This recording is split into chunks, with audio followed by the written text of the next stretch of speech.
Hi everybody, it's Keren here from tuppence.co.uk. Thank you very much for joining me for today's project. And as you can see, it is a Christmas card because I have been playing with some of the lovely goodies that are in the autumn and winter catalogue. Now, I love my action cards, as you know, and this is a pop-out flap card. And I first knew these cards as a K card. And I used to make them with templates. So you would put the template down and you would draw around it and then you would cut it out. I've made this one using our framelits dies, and if you stay with me I will show you how I did it. For this card I've cut two pieces of cardstock and they're both 5 3/4 inches on the short edge, but they are different measurements on the long edge. Now the green card is going to be my outer and it's garden green, and I've cut it to 8 1/4 inches, and I'm going to score it at 4 inches, and then I'm going to turn it round and I'm going to score it at 4 inches again. Now I could have scored it at 4 inches and 4 1/8 inches, but I chose to do it that way. Alright, so I've got two score lines running down the middle. For the inside of the card, I have a piece of cherry cobbler, which is 8 inches by 5 3/4, and I'm going to score it at 2 inches and 4 inches, and I'm just going to mark it at 6 inches, but I'm not going to score all the way. At that 6-inch line which I just marked, I'm just going to join those together with a pencil line, and that is going to help me when I come to cut out the aperture. I'm going to burnish those folds. There's the one, and there is the other one, so that I have a card that has a channel at the back. And the reason why I've done that is because that will help my card lie flat when I finish it. Alright, so I want to put some guidelines here now to help me place my dies. So I'm going to come 2 inches from the edge, and I'm working on the inside. I'm going to rub everything out, but I'll be happier if I put it on the inside, and I'm going to do the same mark at this end. So 2 inches from the outer left corner, and I'm just going to join them up.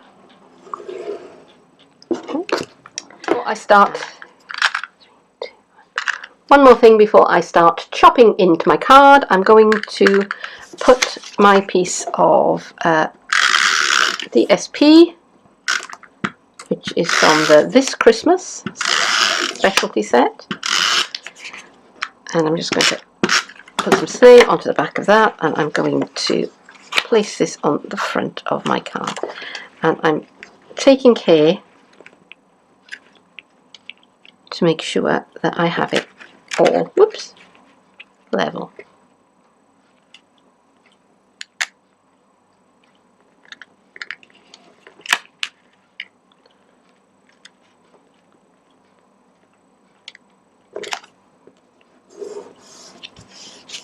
Now I want to cut the aperture in the outer part of my card, and for this purpose I am using my layering thinlits dies, and I think I'm going to use this size of square. Now you will probably notice that I have put little black Sharpie marks on the edge of my squares. That is so that I've kind of got it marked at the halfway mark, and I will tell you a secret that I discovered because I was measuring these with a ruler and and putting the marks in according to the measurements, and sometimes it was an exact measurement and sometimes it wasn't, but then I discovered almost by accident that if you run your finger along the inside of the die, you will come to a place that's a little bit rough, and that is the halfway mark, and it works on these, and it also works on the circles framelets. So all I did, and if you run, they're there on the outside as well, you can just, I mean, we haven't got touchy telly, but you can just feel a little spot there on the edge of the die, which is just a little tiny bit rougher. So that is going to be my guide for my halfway mark. So the first thing I'm going to do is I'm going to go away and I'm going to cut this out. Okay, I cut out the aperture in the card, and then I decided that actually I wanted a bigger aperture than that. That was too small. So I just popped it through again using a larger die, and it's not the largest of all, it's the next to largest square that I've used. So I'm going to hang on to that because I'm going to need that again in a moment. So now I have the aperture part of my card, so now I want to prepare the flap out part. I finished the construction of the outer part of my card, so now I want to work on the Finished the construction of the outer part of my card, so now I want to work on the flap that pokes through on the inside. So to do that, I'm going to work on the back of my card and the inside out of my card, and I am lining up my edges along this edge. Now don't worry about the fact that you've got a little bit extra there, because that's going to be taken up by that fold in the middle of the card. So when it's all finished, it will all line up, I promise you. Alright, so I'm just going to line up my edges so that they're all square, because otherwise the card will be wonky. And I'm just holding it with just these little mini clothes pegs. Paper clips will work fine. Anything that you happen to have that will hold things in place temporarily. Now I'm using the same die that I cut the aperture with, so it's exactly the same size, and I've cut myself a piece of post-it note paper, which I will fit inside the aperture that I've just cut and press that down. Alright, so that is where I'm going to cut my flap.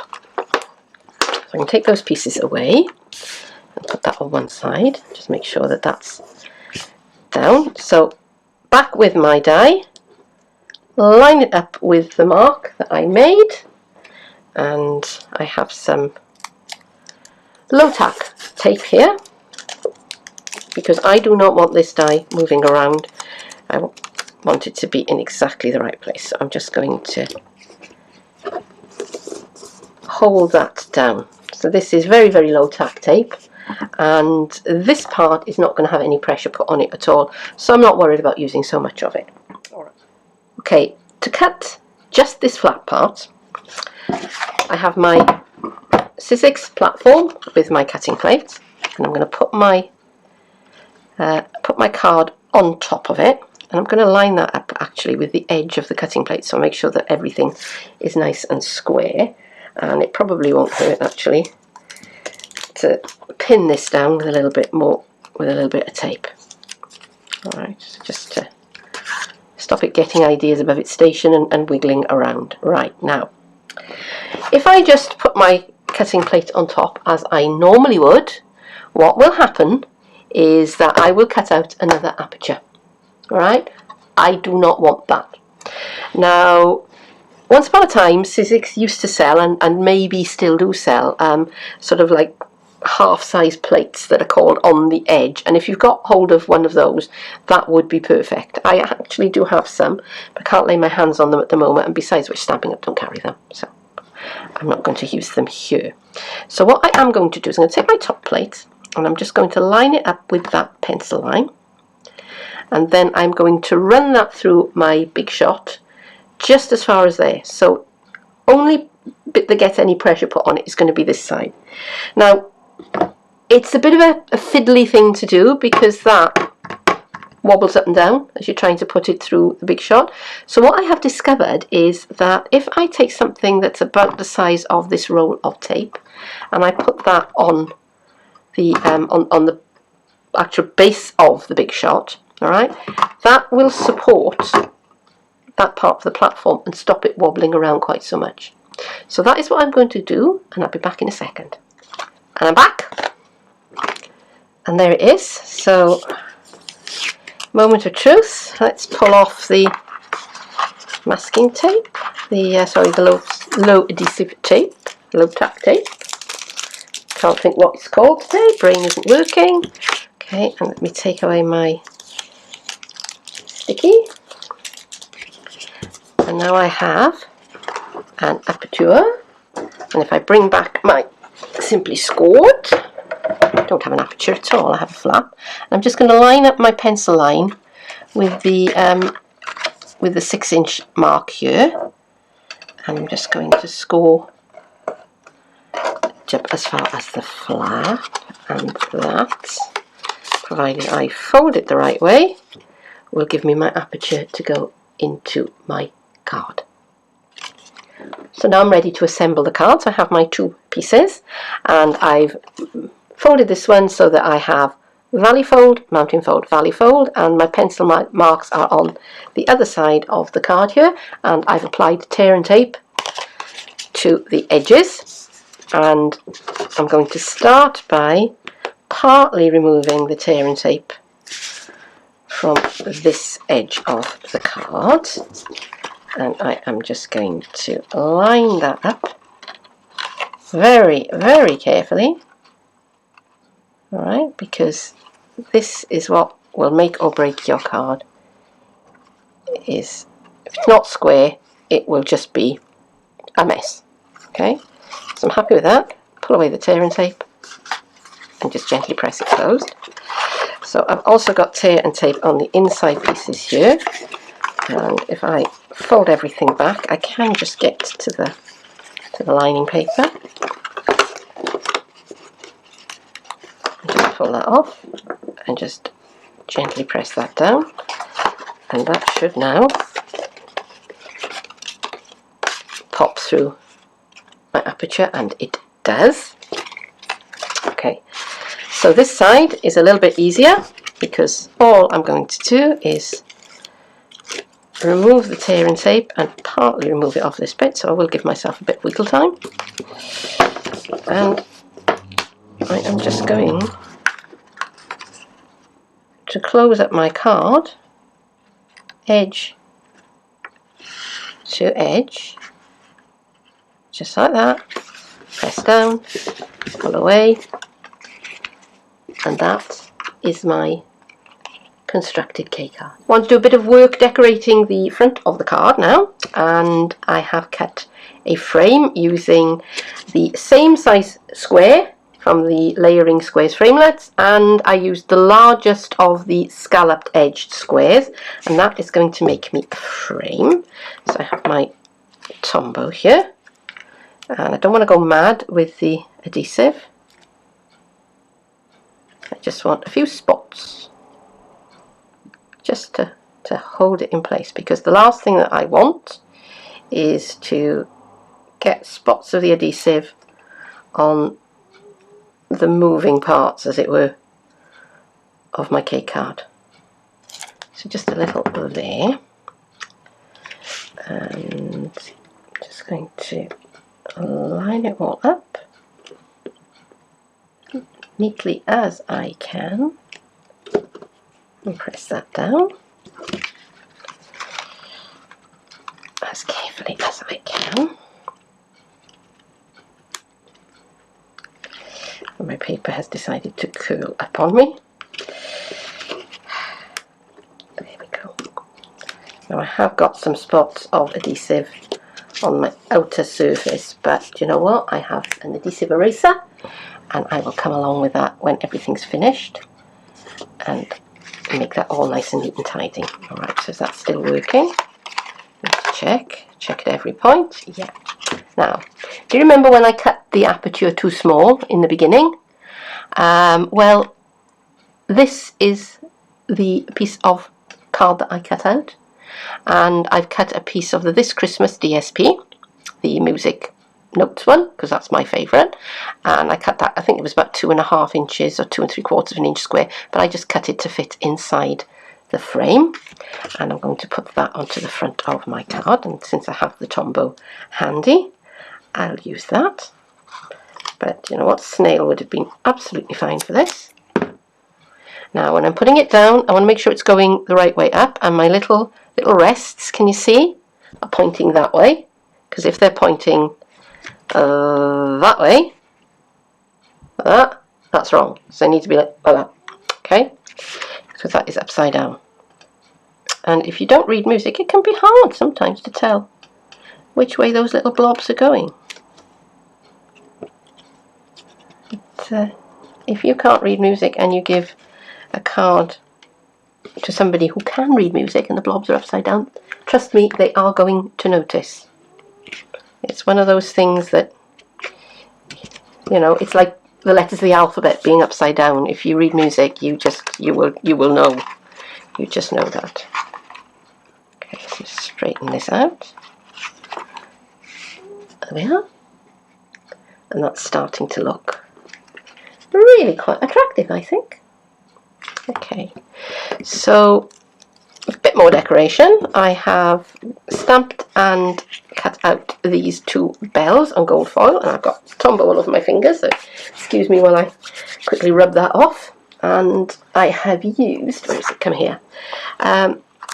This stamp set, Seasonal Bells, which is in the Autumn Winter catalogue, and there is a companion punch in the shape of a bell.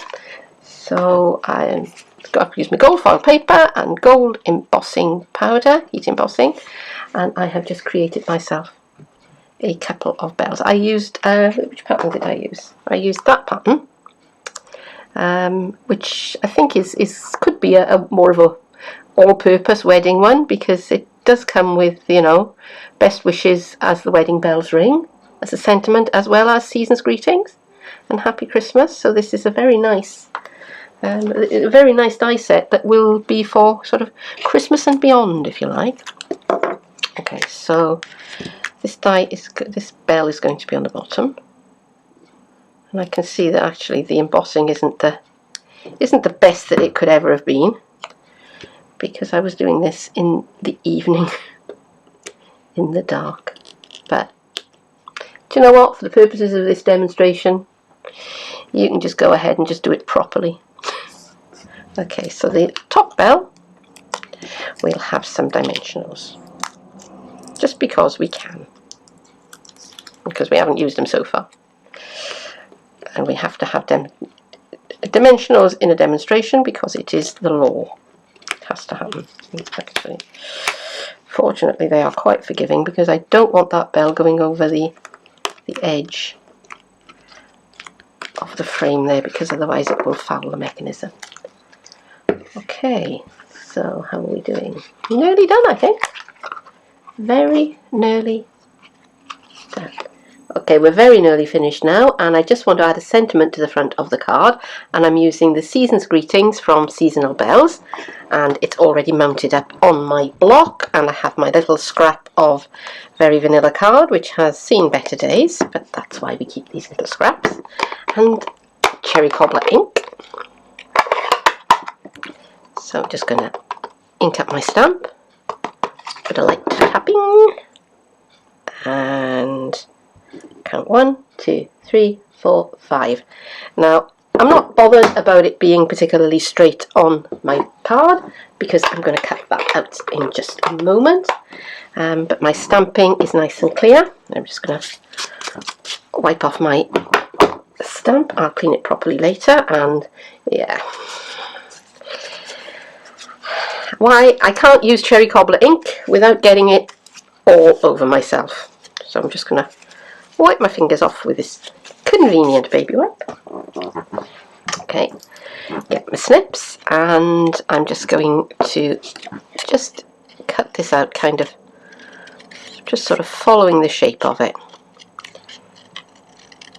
I'm leaving a little bit of a border. I'm not trying to cut it out exactly.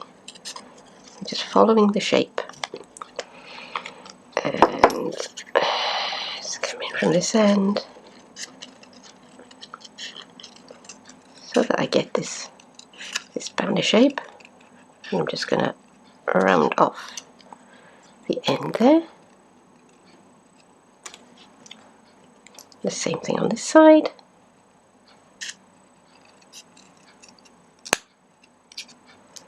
And how am I feeling about that? Actually, I want to come in a little bit closer on this end because I want them reasonably symmetrical. I want them to look like I meant it. Okay, so I'll put a couple of dimensionals onto the back of this piece, and I'm just going to pop that onto the front of the card there.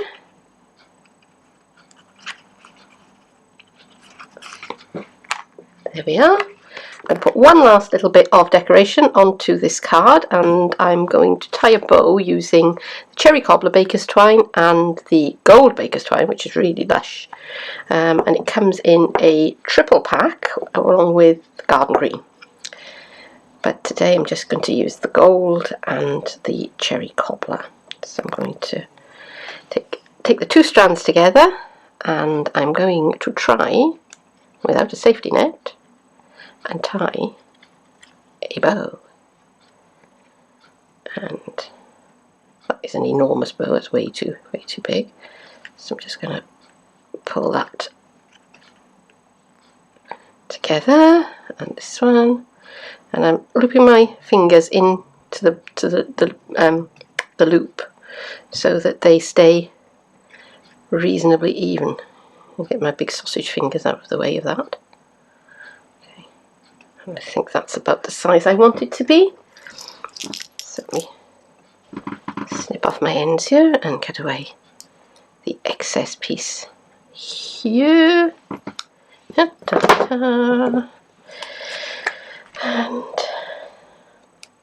a little spot of glue or a glue dot would work just fine.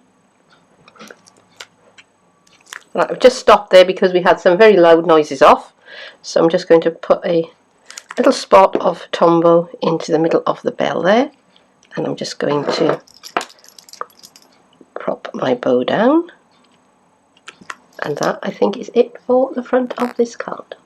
And there is my completed card, and the spine on the back helps it to stay nice and flat so that this edge doesn't gape out too much. And I've left the inside plain, but you could put some strips of decorative paper in there. I think I will probably put a circle or an oval of very vanilla card so that I've got somewhere to write my message, or I might just write my message in gold ink. That would look pretty swishy, or I could just write my sentiment on the back. There are options. But as I said, that is it for today. So I do thank you very, very much for joining me. And if you have enjoyed this video, then please do like, subscribe, share, leave me a comment. If you want to visit my blog or my Facebook page, the details are underneath this video. I would love to have you come and see what I've been up to. And of course, I have an online Stampin' Up shop where you can get hold of the supplies that I've used to make this card. But for now, once again, thank you so much for joining me, and I hope I'll see you again soon. Bye-bye.